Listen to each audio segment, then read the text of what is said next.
ఒక్కసారి అందరూ నిలబడి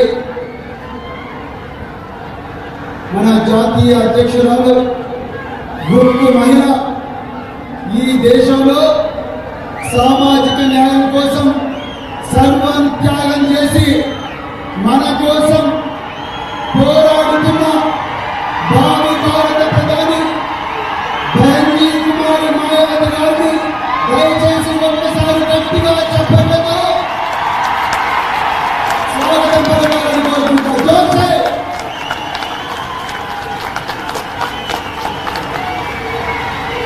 ఇప్పుడు ఒక్క నిమిషం ఇప్పుడు మరి బహన్జీ గారు ఒక్క నిమిషం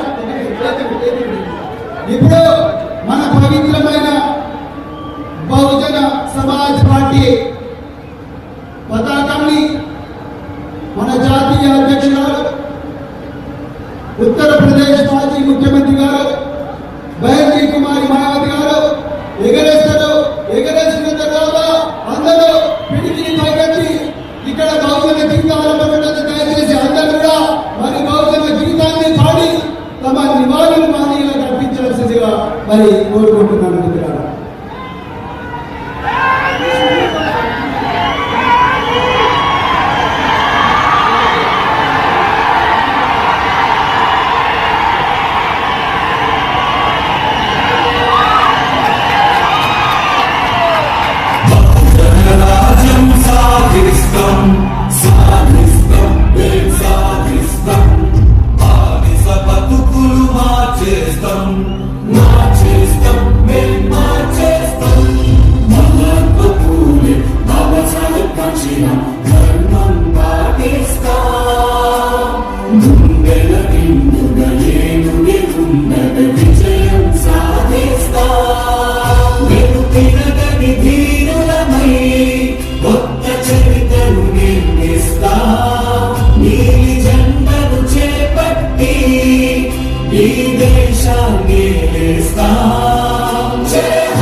ఇప్పుడు 7 రాష్ట్రాల కోఆర్డినేటర్ సెంట్రల్ కోఆర్డినేటర్ అయినటువంటి ఎంపీ రాజ్యసభ అయినటువంటి రామ్జీ గౌతమ్ గారు ఈ సభను ముందుకు నడిపిస్తారు. కాబట్టి అందరం కూడా మీ స్థానాలలో కూర్చోవలసిందిగా కోరుతాను.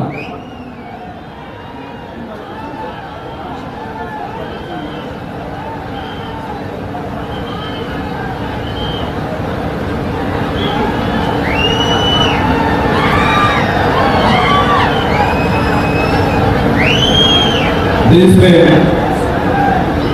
सामाजिक परिवर्तन की महानायिका बहुजन समाज पार्टी की राष्ट्रीय अध्यक्ष, देश के सबसे बड़े राज्य उत्तर प्रदेश की चार बार मुख्यमंत्री रही पूर्व सांसद आदरणीय बहन से विनम्र आग्रह करता हूँ कि आप हम सबको दिशा निर्देश देने की कृपा करें। आदरणीय बहन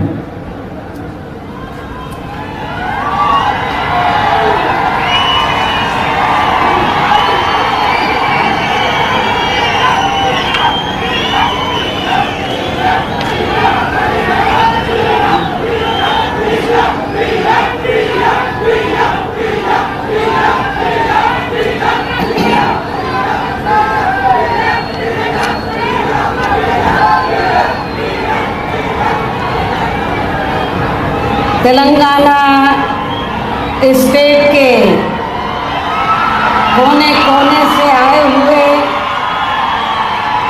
बीएसपी के सभी छोटे बड़े पदाधिकारी, कार्यकर्ता, केंद्रीय व स्टेट कोऑर्डिनेटर, स्टेट अध्यक्ष एवं जनप्रतिनिधिगण, आप लोग अपने छोटे मोटे साधनों से चलकर मुझे सुनने के लिए यहाँ भारी संख्या में पहुँचे हैं, तो उसके लिए मैं आप सभी लोगों का हार्दिक दिल से आभार प्रकट करती हूँ।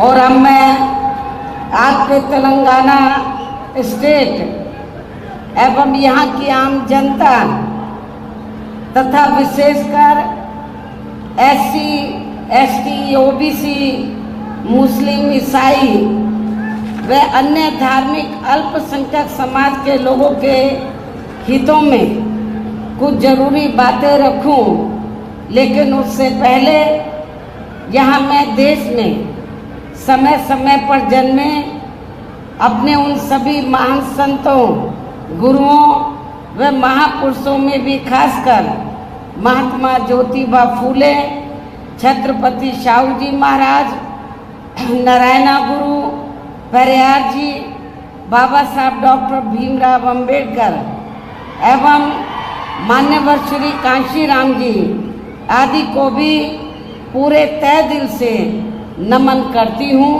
नतमस्तक करती हूँ, जिन्होंने अनेकों कष्ट झेलकर यहाँ खासकर SC, ST व अन्य उपेक्षित वर्गों के लोगों को अपने पैरों पर खड़ा करने के लिए हर संभव पूरा प्रयास किया है।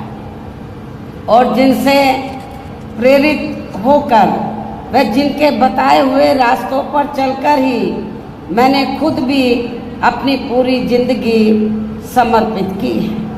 और अब मैं खासकर SC, ST व OBC वर्गों के लोगों को ये कहना चाहूँगी कि बाबा साहब डॉक्टर भीमराव अंबेडकर ने अपने अथक प्रयासों से इन वर्गों को भारतीय संविधान में आरक्षण संबंधी व अनेकों और कानूनी अधिकार तो जरूर दिला दिए हैं, लेकिन उनका इन सभी वर्गों के लोगों को अभी तक भी पूरा लाभ नहीं मिल पा रहा है, जिससे दुखी होकर ही फिर बाबा साहब डॉक्टर अंबेडकर ने केंद्र की कांग्रेसी सरकार से अपने केंद्रीय कानूनी मंत्री पद से इस्तीफा तक भी दे दिया था। और उसके बाद आप लोगों को ये मालूम है कि परम पूज्य बाबा साहब डॉक्टर अंबेडकर ने भारतीय संविधान में आरक्षण व अन्य और जरूरी कानूनी अधिकार आप लोगों को दिए, SC ST OBC वर्गों के लोगों को दी है। और ख़ास तौर से OBC वर्गों के लोगों के लिए भारतीय संविधान में आर्टिकल 340 की व्यवस्था करके तो उन्होंने ये प्रावधान किया कि देश में जो भी पहली सरकार बनती है वो कांग्रेस की बनी थी सेंटर में, तो उनकी जिम्मेवारी बनती है कि आर्टिकल 340 के तहत तो SC ST को छोड़कर जो अन्य पिछड़े वर्ग के लोग हैं जिनकी शैक्षणिक, सामाजिक और आर्थिक स्थिति लगभग SC ST की तरह है, उनको भी शिक्षा, उनको भी जिंदगी के हर पहलू में आगे बढ़ने के लिए मौका मिलना चाहिए और सरकारी नौकरियों में खासकर आरक्षण की सुविधा मिलनी चाहिए। बाबा साहब डॉक्टर अंबेडकर जब पहले कानून मंत्री बने, आज़ाद भारत की जब पहली सरकार बनी उसमें कानून मंत्री बने, तो बाबा साहब डॉक्टर अंबेडकर ने तो उस समय पंडित जवाहरलाल नेहरू एंड कंपनी के लोगों को, केंद्र की सरकार को ये कहा कि SC ST का जो रिजर्वेशन कोटा है वो समय से पूरा होना चाहिए और इनके अलावा जो अन्य पिछड़े वर्ग के लोग हैं तो आप कमीशन बैठाएं। आर्टिकल 340 के तहत कमीशन बैठाकर जो जातियां छूट गई हैं उनको भी आरक्षण की सुविधा दें, उनको भी कानूनी अधिकार दें जिंदगी के हर पहलू में आगे बढ़ने के लिए। लेकिन कांग्रेस ने उस समय, केंद्र की सरकार ने, पंडित जवाहरलाल नेहरू ने बाबा साहब की बात नहीं मानी और जो उन्होंने आपको सरकारी नौकरियों में आरक्षण का कोटा दिया तो उसको भी पूरा नहीं किया और ना ही अति पिछड़े वर्ग के लोगों को आरक्षण की सुविधा दी और उसके लिए ना ही कोई कमीशन बैठाया। तो तब फिर बाबा साहब डॉक्टर अंबेडकर ने ये सोचकर अपने कानूनी मंत्री पद से इस्तीफा दे दिया कि जब मेरी बात नहीं मानी जा रही है, मैं अपने लोगों को कानूनी अधिकारों का फायदा नहीं दिला सकता हूं, तो मुझे इस पद पर बैठने का कोई नैतिक अधिकार नहीं है। उन्होंने कानूनी मंत्री पद से इस्तीफा दे दिया था और उसके बाद फिर वे अपने इन सभी वर्गों के लोगों को भाईचारे के आधार पर संगठित करने तथा केंद्र व राज्यों की भी राजनीतिक सत्ता की मास्टर चाबी इन्हें खुद अपने हाथों में लेने के लिए पूरे जी जान से लग गए थे। बाबा साहब डॉक्टर अंबेडकर इस्तीफा देने के बाद चुप नहीं बैठे थे, उन्होंने फिर ये फैसला लिया कि इन लोगों को मैं भाईचारे के आधार पर संगठित करूंगा और इनको इस लायक बनाऊंगा कि ये केंद्र और राज्यों में राजनीतिक सत्ता की मास्टर चाबी खुद अपने हाथों में लें और उसके जरिए जो कानूनी अधिकार मैंने दिए हैं उनका लाभ ये अपने लोगों को दें। लेकिन दुख की बात यह है, उनके ज़्यादा दिन, परम पूज्य बाबा साहब डॉक्टर भीमराव अंबेडकर के ज़्यादा दिन जीवित ना रहने की वजह से वे अपने इस मकसद में अपने जीते जी कामयाब नहीं हो सके। इतना ही नहीं बल्कि इनकी देहांत के बाद इन वर्गों में से स्वार्थी किस्म के लोगों की वजह से काफ़ी समय तक इनकी ये मूवमेंट आगे नहीं बढ़ सकी।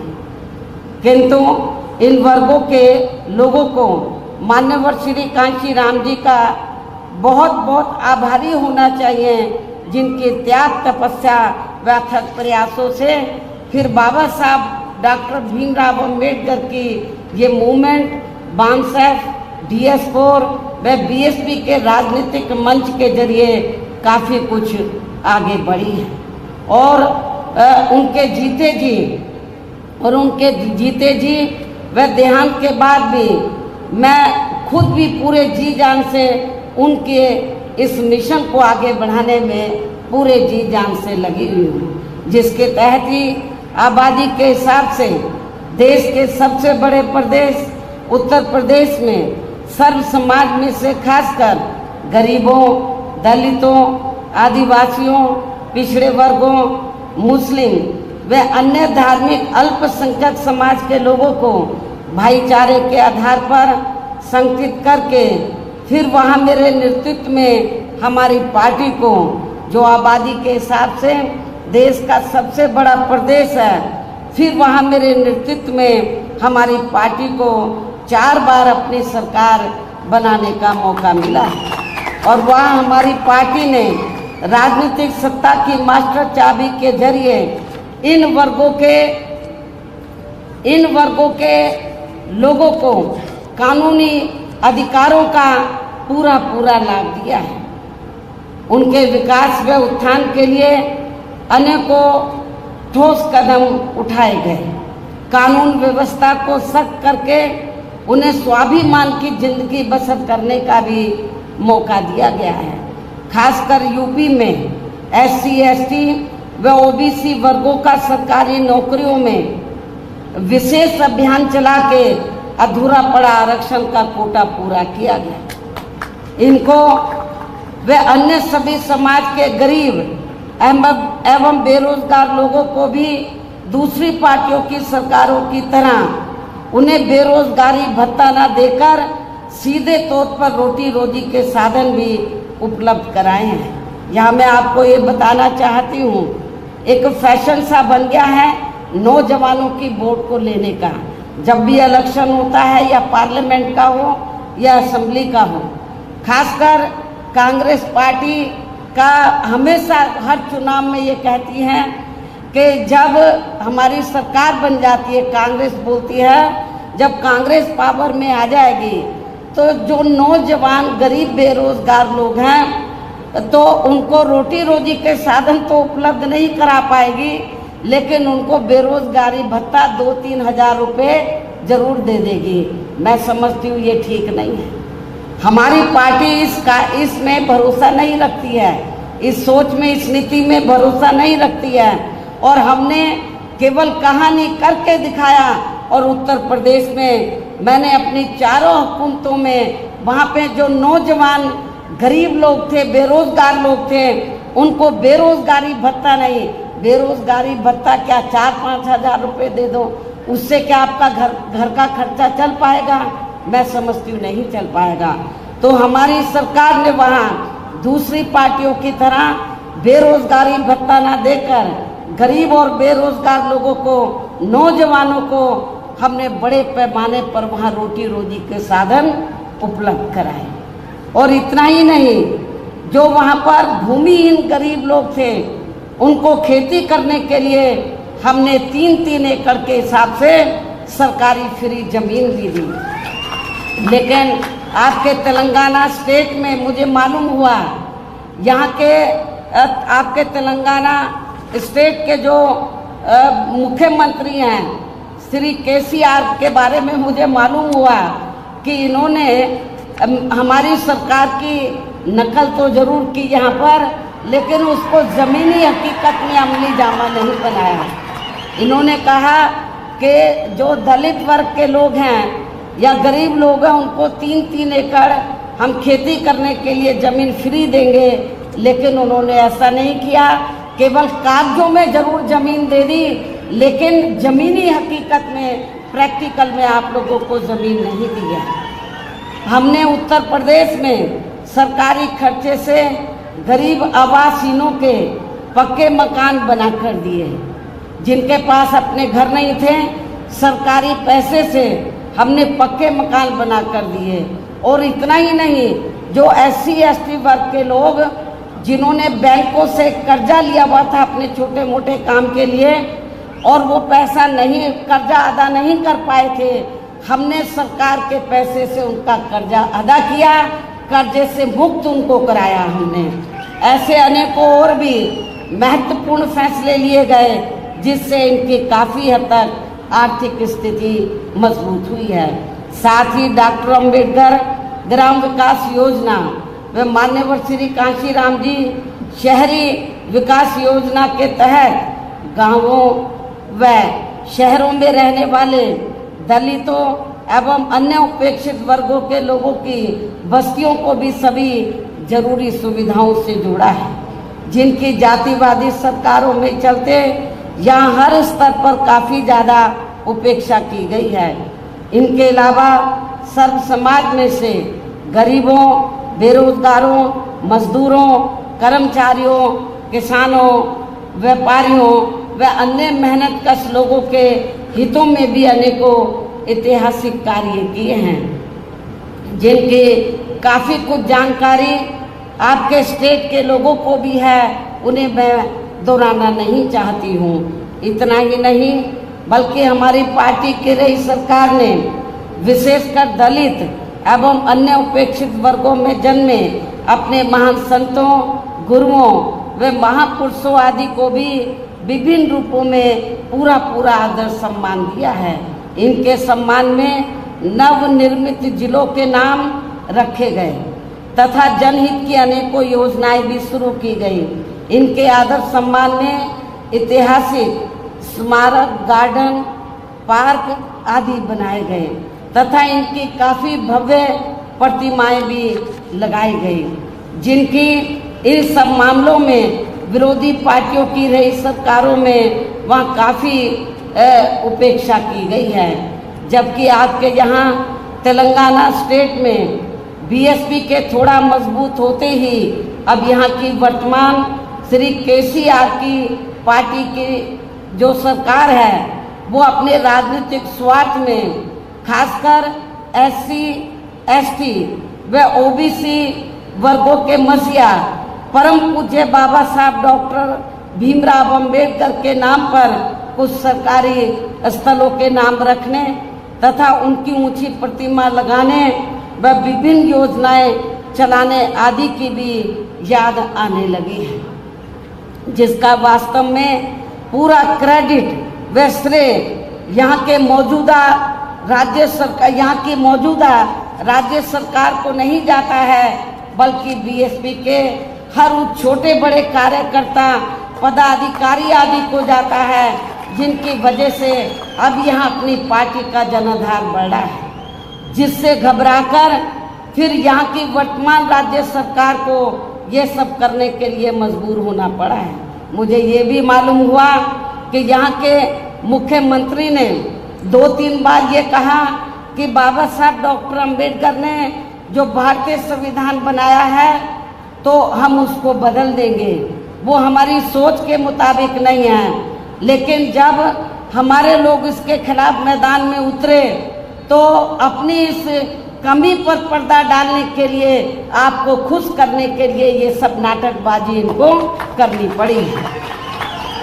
जबकि इस मामले में सच्चाई तो ये है कि आपके राज्य सहित पूरे देश में कांग्रेस, बीजेपी व अन्य कोई भी जातिवादी पार्टी दिल से ये कतई भी नहीं चाहती है कि यहाँ एससी, एसटी, ओबीसी, मुस्लिम व अन्य धार्मिक अल्पसंख्यक समाज के लोगों का भी सही से विकास व उत्थान आदि हो सके तथा इनके संतों, गुरुओं व महापुरुषों आदि को भी पूरा आदर सम्मान मिल सके। इसलिए इनके ऐसे दिखावटी कृत्यों से, कार्यशैली से यहाँ एससी, एसटी, ओबीसी, मुस्लिम व अन्य अकलियत समाज के लोगों का भला होने वाला नहीं है, बल्कि इन वर्गों के महान संतों, गुरुओं व महापुरुषों आदि को विभिन्न रूपों में आदर सम्मान देने के साथ साथ इन लोगों की गरीबी एवं बेरोजगारी आदि को दूर करके इन्हें खुद के अपने पैरों पर खड़ा करने के लिए यहाँ अपनी पार्टी के लोगों को अपने स्टेट में भी, यानी कि अपने तेलंगाना स्टेट में भी यूपी की तरह ही विशेषकर एससी, एसटी, ओबीसी, मुस्लिम व अन्य धार्मिक अल्पसंख्यक समाज के लोगों को भाईचारे के आधार पर जोड़ना है तथा यहाँ अपनी पार्टी के जनाधार को कैडर के आधार पर बढ़ाना है। इसके साथ साथ अपनी पार्टी को बीएसपी सदस्यता के जरिए आर्थिक तौर पर मजबूत भी बनाना बहुत ज़रूरी है। और इस मामले में वैसे आप लोगों को ये मालूम है कि हमारी पार्टी अपने संगठन को चलाने व चुनाव आदि लड़ाने के लिए भी कांग्रेस, बीजेपी व अन्य विरोधी पार्टियों की तरह बड़े बड़े पूंजीपतियों व धन्ना सेठों आदि से आर्थिक मदद नहीं लेती है, बल्कि अपनी पार्टी के ही आम कार्यकर्ताओं की आर्थिक मदद से व उनके सामर्थ्य के हिसाब से थोड़ी थोड़ी आर्थिक मदद लेकर तब अपनी पार्टी के संगठन को चलाती है तथा चुनाव आदि भी लड़ाती है, जो विरोधी पार्टियों को अच्छा नहीं लगता है। साथ ही बीएसपी को कमज़ोर करने के लिए खासकर कांग्रेस, बीजेपी व अन्य पार्टियों द्वारा आए दिन जो किस्म किस्म के हथकंडे अपनाए जा रहे हैं, तो उनसे भी अपनी पार्टी के लोगों को जरूर सावधान रहना है। और खासकर यहाँ की जो वर्तमान सरकार है उसके जो उससे भी जरूर आपको सावधान रहना है।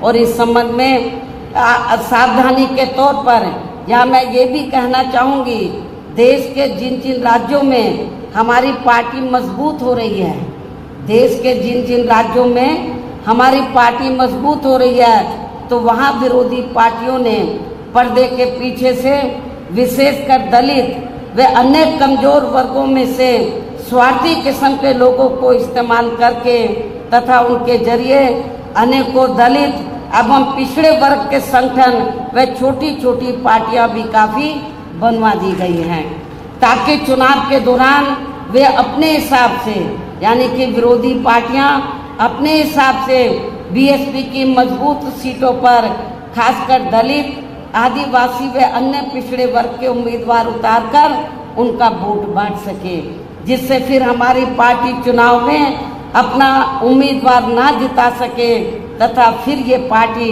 यानी कि हमारी पार्टी सत्ता से दूर बनी रहे। एक ये भी षड्यंत्र विरोधी पार्टियों का चल रहा है और ये सब हमें आपके स्टेट में भी काफ़ी कुछ देखने के लिए मिल रहा है, जिससे आप लोगों को जरूर सचेत रहना है। अर्थात आपको अपना वोट कतई भी बांटना नहीं है, जबकि बीएसपी के खासकर दलित बेस वोट को तोड़ने के लिए अब सभी विरोधी पार्टियां इनके मसीहा परम पूज्य बाबा साहब डॉक्टर भीमराव अंबेडकर की जयंती एवं पुण्यतिथि पर किस्म किस्म के कार्यक्रम आदि करके खूब नाटक करती रहती हैं, जिनको यहाँ के जातिवादी लोग व उनकी पार्टियां उनके जीते जी बिल्कुल भी आगे बढ़ते हुए देखना नहीं चाहते थे। और खासकर देश की सबसे पुरानी पार्टी कांग्रेस पार्टी ने तो बाबा साहब डॉक्टर भीमराव अंबेडकर जी को, जिन्होंने देश का संविधान बनाया है, उनको भारत रत्न की उपाधि तक से भी सम्मानित नहीं किया था। आज़ादी के बाद कांग्रेस पार्टी लंबे अरसे तक सेंटर की सत्ता में रही। हमारे लोगों ने आंदोलन किया, मांग की कि बाबा साहब डॉक्टर अंबेडकर को भारत रत्न की उपाधि से सम्मानित किया जाए, लेकिन कांग्रेस ने आप लोगों की इस डिमांड को नहीं माना और कांग्रेस ने सत्ता में रहते हुए अपनी सत्ता में, यानी कि कांग्रेस जब सेंट्रल में थी तो सत्ता में रहते हुए बाबा साहब को भारत रत्न की उपाधि से सम्मानित नहीं किया था। इतना ही नहीं, बल्कि केंद्र में रही इसी कांग्रेस पार्टी की सरकार में ही पिछड़े वर्ग की आरक्षण से संबंधित मंडल कमीशन की रिपोर्ट आ गई थी, जिसे भी इनकी सरकार ने लागू नहीं किया था।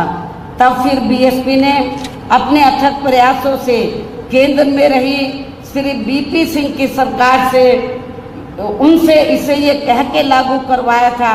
उस समय जब श्री बीपी सिंह की सरकार सेंटर में बनी, उनके नेतृत्व में, तो हमारी पार्टी के पहली बार कुछ मेंबर पार्लियामेंट जीत कर आए थे।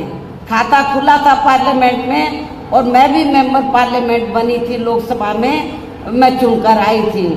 तो उस समय श्री बीपी सिंह ये चाहते थे कि मान्यवर श्री कांशीराम जी को उन्होंने कहा कि हम ये चाहते हैं कि आपकी पार्टी सरकार में शामिल हो और हम मायावती को जो आप चाहे हम बड़ी मिनिस्ट्री देने के लिए तैयार हैं। लेकिन हमने, माननीय श्री कांशीराम जी ने श्री बीपी सिंह को ये कहा कि हमें आपके मंत्रालय कोई भी नहीं चाहिए, हमें केवल 2 काम चाहिए आपसे।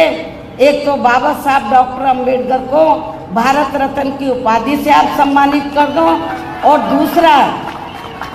दूसरा जो मंडल कमीशन की रिपोर्ट जो कांग्रेस ने ठंडे बस्ते में डाली है उसको लागू कर दो। हमें आपका मंत्रालय नहीं चाहिए। श्री बीपी सिंह जी ने हमारे इस 2 बातों को माना, शर्तों को, और तभी फिर उनकी ही सरकार में बाबा साहब डॉक्टर भीमराव अंबेडकर को भी भारत रत्न की उपाधि से सम्मानित किया गया था। इसके साथ साथ कांग्रेस पार्टी ने इनको लोकसभा, आप लोगों को ये मालूम है कि कांग्रेस ने तो बाबा साहब डॉक्टर भीमराव अंबेडकर को उनके खिलाफ और सभी हिंदूवादी ताकतों को इकट्ठा करके कांग्रेस पार्टी ने बाबा साहब को लोकसभा में जीतकर सीधा नहीं जाने दिया था। इतना ही नहीं बल्कि बाबा साहब के देहांत के बाद इनकी मूवमेंट को आगे बढ़ाने के लिए अपनी पूरी जिंदगी समर्पित करने वाले बीएसपी के जन्मदाता एवं संस्थापक मान्यवर श्री कांशीराम जी के देहांत होने पर उस समय केंद्र में रही कांग्रेस पार्टी की सरकार ने उनके सम्मान में एक दिन के लिए भी राष्ट्रीय शोक घोषित नहीं किया था, राष्ट्रीय झंडे नहीं झुकाए थे। हालांकि इन सब मामलों में बीजेपी व अन्य विरोधी पार्टियां भी कोई कम नहीं रही हैं, जो अब सरकारी कार्यों को भी अधिकांश प्राइवेट सेक्टर को ही देकर इनके आरक्षण को ही धीरे धीरे खत्म करने में लगी हैं, क्योंकि प्राइवेट सेक्टर में अभी तक भी इनके लिए अलग से कोई आरक्षण की व्यवस्था नहीं की गई है। खासकर SC व ST के कर्मचारियों को अब पदोन्नति में आरक्षण का भी पूरा लाभ नहीं मिल पा रहा है। इसके साथ ही अपने अपने राजनीतिक स्वार्थ में इन वर्गों के लिए केंद्रीय व राज्य स्तर पर घोषणाएं तो खूब की जा रही हैं, लेकिन जमीनी हकीकत में उनका बहुत कम लाभ ही इन्हें मिल पा रहा है। कहने का तात्पर्य ये है कि पूरे देश में अब इन वर्गों के लोगों को ऐसी सभी विरोधी पार्टियों के कतई भी बहकावे में नहीं आना है। और आप लोगों को यहाँ की जो वर्तमान राज्य सरकार है तो वो तो आप लोगों को गुमराह करने के लिए तो नंबर 1 पर है, किस्म किस्म के नाटक करने में माहिर है, लेकिन आप लोगों को इनके बहकावे में बिल्कुल भी नहीं आना है। और इन्हें आप लोगों को केवल अपनी एकमात्र हितैषी पार्टी बीएसपी को ही मजबूत बनाकर उसे कामयाब बनाना है, जो कहने में बहुत कम व कार्य करके दिखाने में ही ज़्यादा विश्वास रखती है। अर्थात बीएसपी की कथनी व करनी में कभी कोई अंतर नहीं होता है, यानी कि बीएसपी जो कहती है उसे करके भी दिखाती है। आप लोगों को ये मालूम है यूपी में 4 बार हमारी सरकार बनी। हमने सरकार बनाने से पहले जब हम चुनाव में गए, असेंबली के चुनाव में, हमने दूसरी पार्टियों की तरह कोई अपना मैनिफेस्टो जारी नहीं किया। हमने कहा हम पावर में आ जाएंगे तब हम अपना मैनिफेस्टो जारी करेंगे, हम क्या करना चाहते हैं। हमने 4 बार कोई अपना मैनिफेस्टो जारी नहीं किया और जब सत्ता में आ गए फिर हमने बता दिया कि हम क्या करना चाहते हैं। इन्हीं जरूरी बातों के साथ ही अब मैं आप लोगों से यही कहना चाहती हूँ कि यहाँ आपके तेलंगाना स्टेट में जब भी विधानसभा के आम चुनाव होते हैं, आप लोगों को मालूम है कुछ महीने का बाकी बचे हैं, तो तब फिर यहाँ आपको अपने स्टेट में भी अपनी पार्टी को सत्ता में लाने का हर संभव पूरा प्रयास करना है।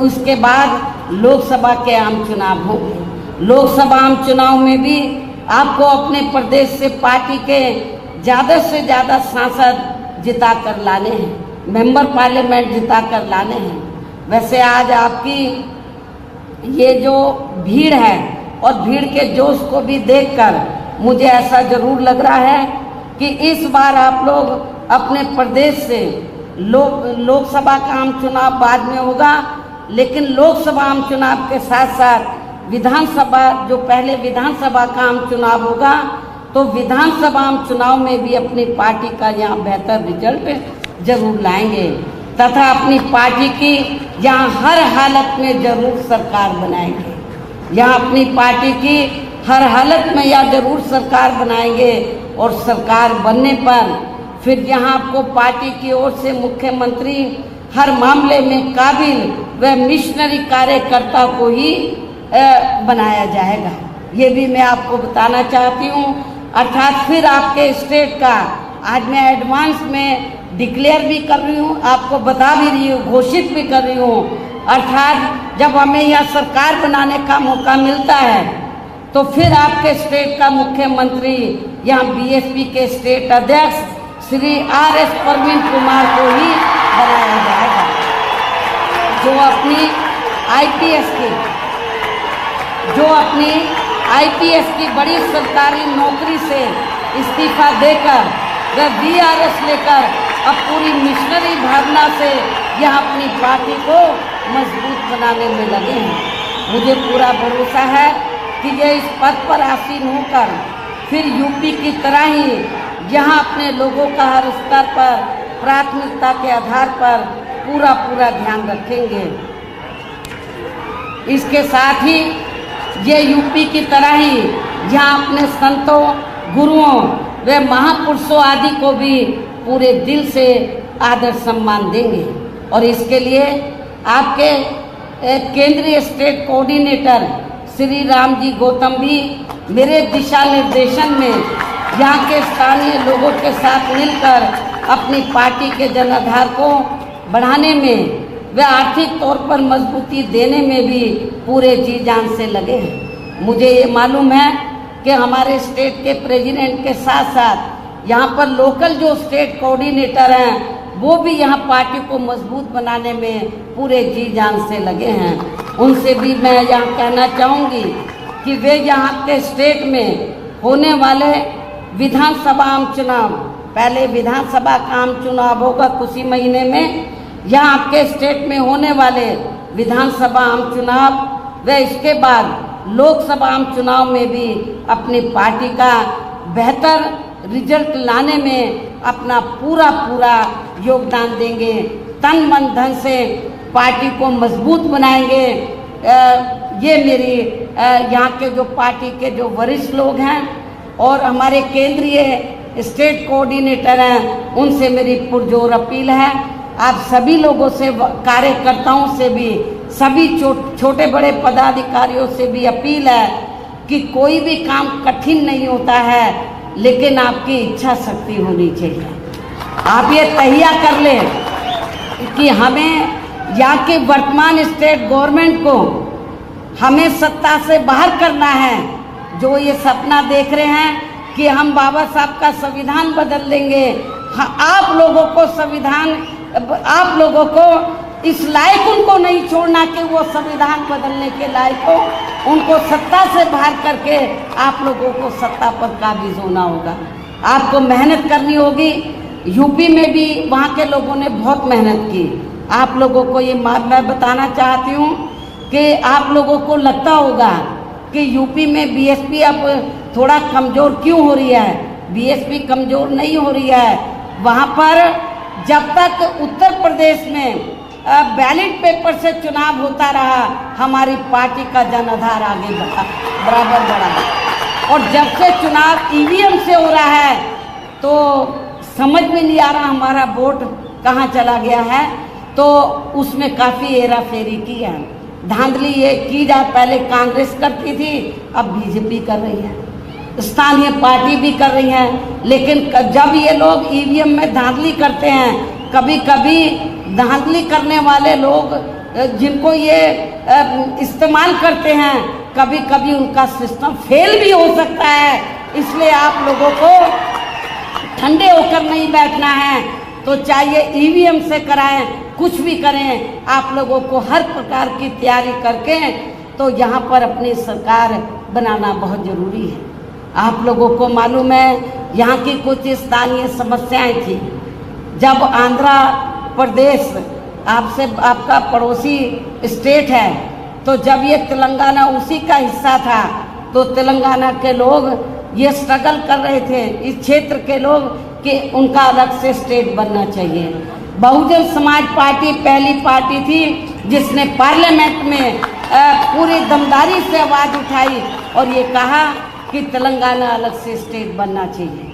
और इसके समर्थन में हमने पूरी तैयारी के साथ जब बिल आया तो हमने पूरा सपोर्ट किया, उसके समर्थन में वोट दिया। इसलिए मैं आपको ये कहना चाहती हूँ कि आपके तेलंगाना में जो वीकर सेक्शन के लोग हैं, दलित, आदिवासी, पिछड़े वर्ग के लोग बड़ी तादाद में हैं। आदिवासी लोगों की हालत काफ़ी ज़्यादा खराब है, दलितों की भी हालत काफ़ी ज़्यादा खराब है, पिछड़ों की भी। नौजवान लोग इधर बेरोजगार है, जहाँ पर भर्ती होती है धांधली होती है, भर्ती में घपला होता है, और जब लोग आवाज़ उठाते हैं तो उनकी आवाज़ को दबाने का पूरा प्रयास किया जाता है। हमारे लोग जब मैदान में आते स्ट्रगल करते हैं तब ये जांच बिठाते हैं, ये लोग नहीं चाहते कि आप लोगों को रोटी रोजी के साधन मिले। आप लोगों की जो अन्य स्थानीय समस्याएं हैं उनका समाधान हो, ये लोग बिल्कुल नहीं चाहते हैं। चाहे कांग्रेस हो, बीजेपी हो या यहाँ की स्थानीय पार्टियाँ हो, वो बिल्कुल नहीं चाहती हैं कि यहाँ पर जो दबे कुचले लोग हैं, वीकर सेक्शन के लोग हैं, अपने पैरों पर खड़े हों।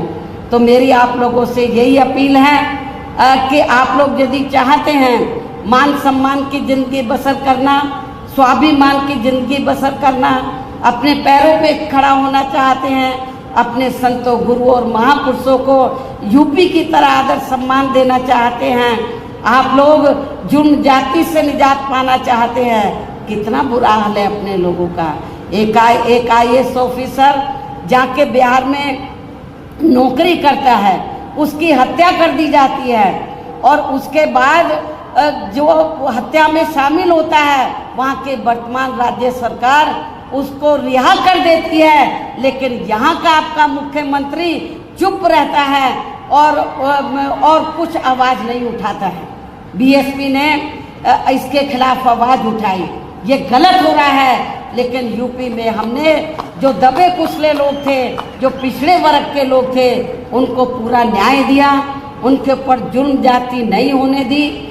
हालांकि हमने जो फैसले लिए, दूसरी पार्टियां उसकी नकल करने की पूरी कोशिश में लगी रहती है, लेकिन वो जातिवादी मानसिकता होने की वजह से उनकी नीयत साफ नहीं है, इसलिए वो लोग उसका फ़ायदा आप लोगों को नहीं दे पा रहे हैं। तो मेरी आप लोगों से फिर पुरजोर अपील है कि कुछ ही महीनों में असेंबली का चुनाव होगा।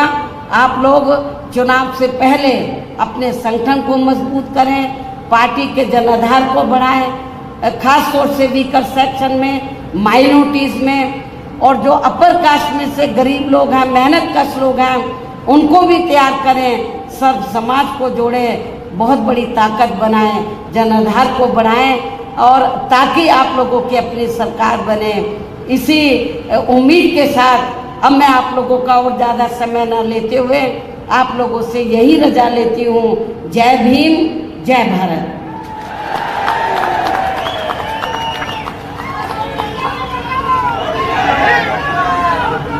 తెలంగాణ భరోసా సభ ద్వారా ఎంతో చరిత్రాత్మకమైనటువంటి భాయ్ కుమారి మాయావతి గారి మేడం గారి యొక్క ప్రసంగాన్ని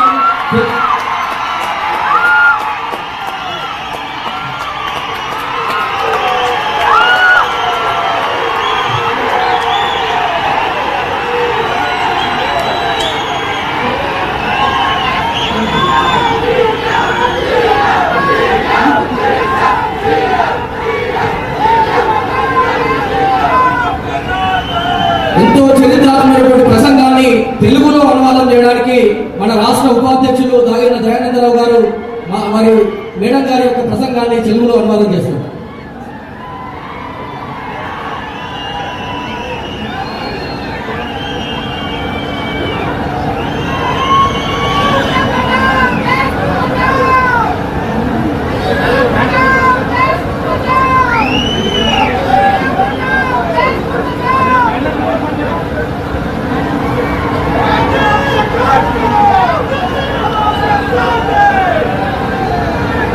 మిత్రులారా, తెలంగాణలోని రాష్ట్ర నాయకులు, జిల్లా నాయకులు, అసెంబ్లీ నాయకులు, ఈ యొక్క తెలంగాణ రాష్ట్రం నుంచి కదిలి వచ్చిన అశేష జనానికి నా యొక్క శుభాభివందనాలు తెలియజేస్తున్నాను. ముఖ్యంగా దూర ప్రాంతాల నుంచి వచ్చినటువంటి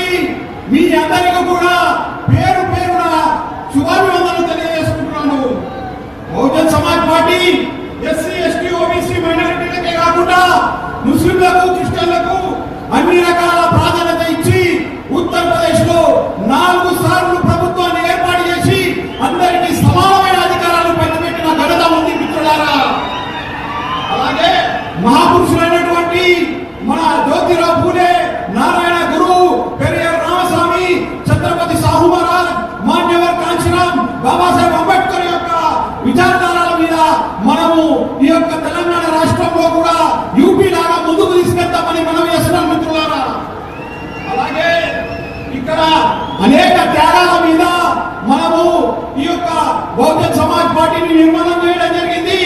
అంబేద్కర్ అందించినటువంటి రిజర్వేషన్లు ఏవైతే ఉన్నాయో అవి మొట్టమొదటి గవర్నమెంట్ అయినటువంటి కాంగ్రెస్ అవి ఎలాంటి ఇంప్లిమెంట్ అనేది ఈ దేశంలో చేయకపోవడం వల్లనే మనకు అనేక కష్టాలు అనేవి కాంగ్రెస్ పూర్వంగా జరిగినాయని తెలియజేస్తున్నాను మిస్టర్ గారు.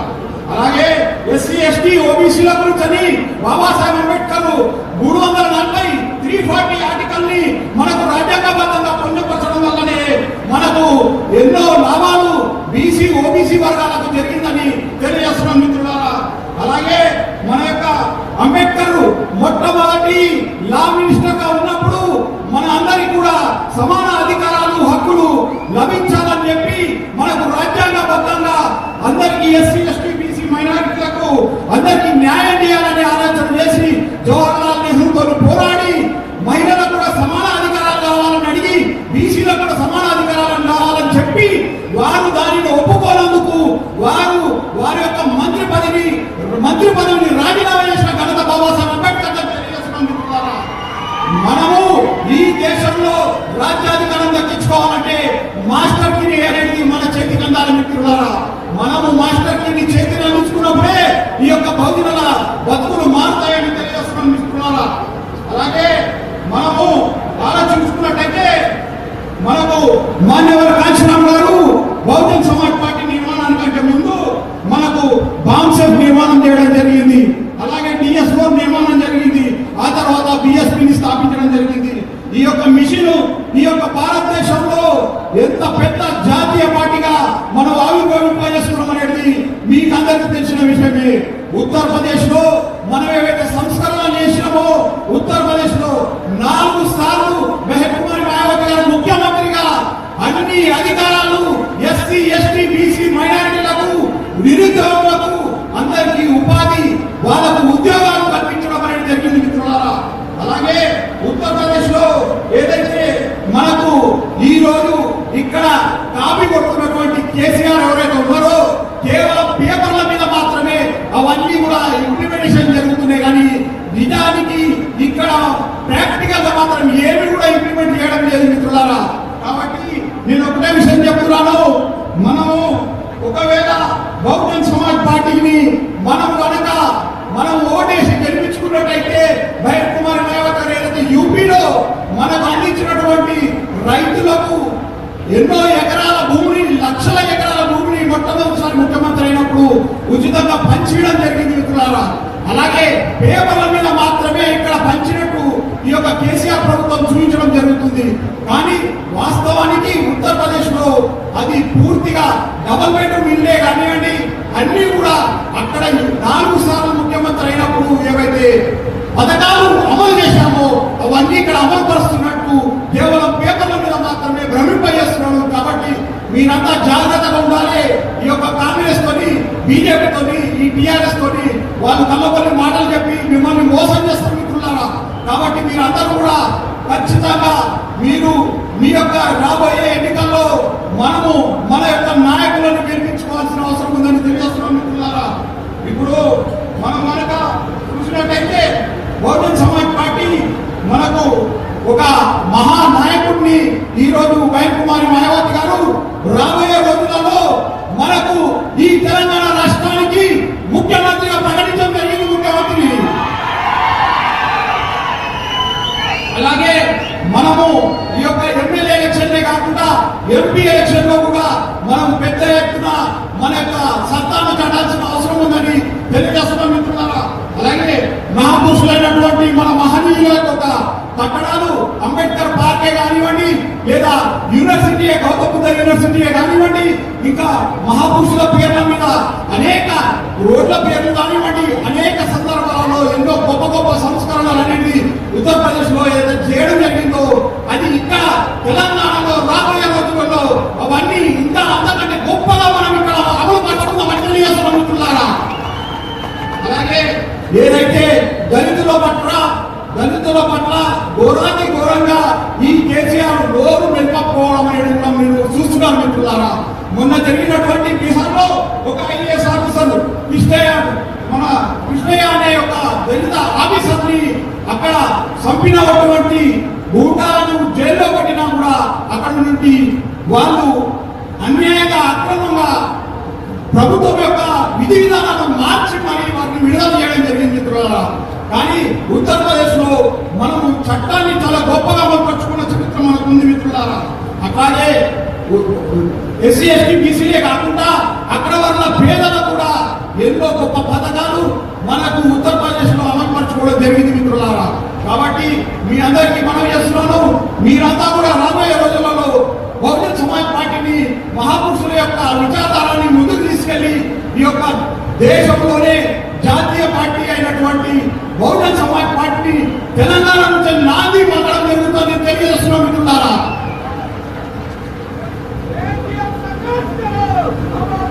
మిత్రులారా, ఈ రోజు మీరు చూస్తున్నారు, బీజేపీ కానివ్వండి లేదా కాంగ్రెస్ కానివ్వండి, మనను కళ్ళబొల్లి మాటలతోని మోసం చేసి ఎక్కడైతే బలంగా బీఎస్పీ ఉందో అక్కడ ఆ బలాన్ని పుంజుకోకుండా ప్రజలను మాయమాటలు చెప్పి డబ్బులతో మభ్యపెట్టి 2,000, 3,000, 5,000 ఇచ్చి మనను మభ్యపెట్టి మనను ఎదుర్కొంటూ చేయాలని చూస్తున్నారు. కానీ అసలైన అభివృద్ధి అనేది నిరుద్యోగులకు మనము భరోసా ఇచ్చి ఈ యొక్క సభ భరోసా సభ కాబట్టి ఆ యొక్క భరోసాను మనం ఉత్తరప్రదేశ్ లో ఇవ్వడం జరిగింది.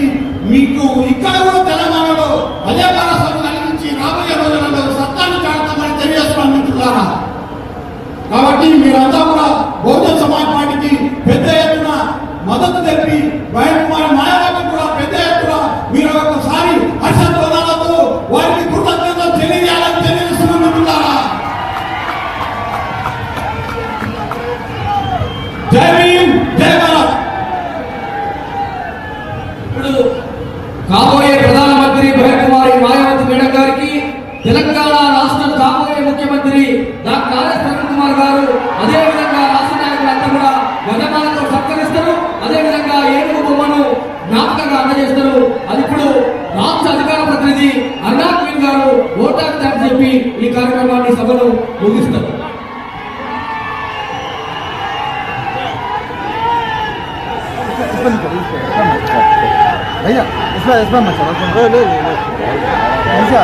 తెలంగాణ రాష్ట్ర కమిటీ తదనంతరం ఆంధ్రప్రదేశ్ రాష్ట్ర కమిటీ కూడా కుమారి మాయావతి గారికి మేడం గారికి జ్ఞాపకను అందజేయబోతా ఉన్నారు. కాంచీరామ్ గారు బ్రతుకున్నప్పుడు ఒక మాట చెప్పిండు,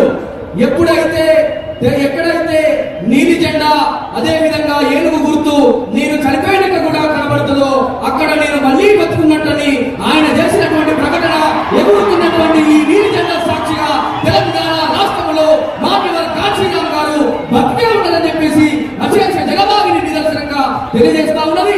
అదే విధంగా కాబోయే ప్రధానమంత్రిగా కుమారి మాయావతి గారు తప్పకుండా ఈ దేశాన్ని ఏకబోతా ఉన్నారని చెప్పేసి ఈ అశేష ప్రజాబాగిని తెలియజేస్తా ఉన్నది.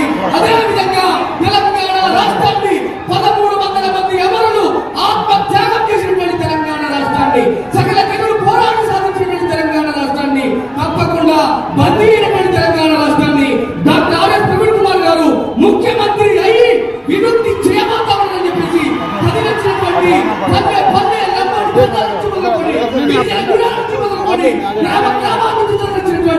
అశేష జనబాగిని తెలియజేస్తా ఉన్నారు. కాబట్టి అందరికీ కూడా తరలించినటువంటి అందరికీ అంబేద్కర్, పూలే, కాంచీరామ్ గారి ఆశయాల సాధన కోసం సాగుతున్నటువంటి అందరికీ కూడా జై భీములు తెలియజేసుకుంటారు. అర్నాథ్ గారు ఓటార్థం చెప్పాల్సిందిగా కోరుతా ఉన్నారు. జై భీమ్ అందరికీ. ఇక్కడికి మొట్టమొదటిగా విచ్చేసిన ఉత్తరప్రదేశ్ మాజీ ముఖ్యమంత్రి వర్యులు బహుజన్ సమాజ్ పార్టీ సుప్రీమో కుమారి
Yeah.